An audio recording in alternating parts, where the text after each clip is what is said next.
In 3 hours time, we're going to be starting the 4-hour drive up to Chester for the start of the big run tomorrow. The big update is we still don't have a van. So for the time being, we're going to be taking everything up in cars. And fortunately, we do have accommodation booked for the first week through the help of some friends. So that gives us another week to hopefully sort out a van for the remainder of the trip. If we don't find a van, that means we will be using a car and a tent for the remainder of the trip. When I say car, I mean my nan's 20-year-old yellow Citroen C2 4-seater, which is not ideal, so hopefully we do find a van. But either way, it's going to be a pretty mad adventure. And we're off, a 4-hour drive to Chester.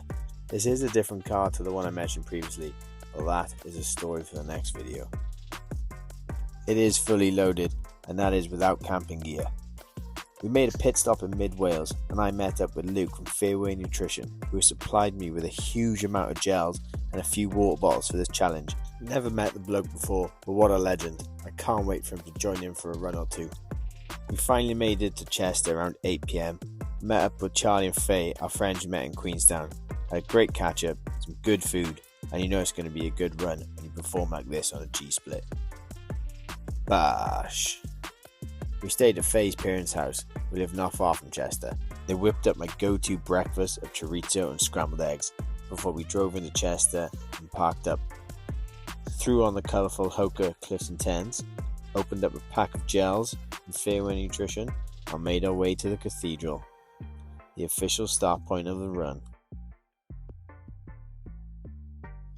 We met up with everyone else at the Chester sign. I retied my shoes, we had a couple of photos, and we're off! The start of my 1400 kilometre run to Chepstow. It wasn't long until we were out of the city and onto the path alongside the River Dee. Quick photo stop, and then Faye recorded me running over the border and into Wales. We ran along the River Dee for about 8 kilometres before we crossed this bridge into Queen's Ferry. Time for a gel. I think Charlie approves of it. These stupid gates. If I didn't have 57 days of running, I would have just hopped it. But these are going to be my enemy. Old Charlie.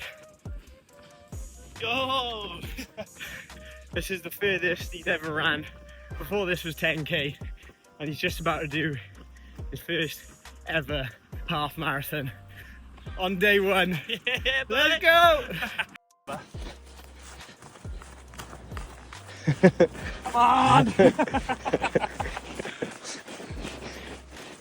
The official was about 20.5k, but Charlie wanted to do the half marathon. Just running the extra.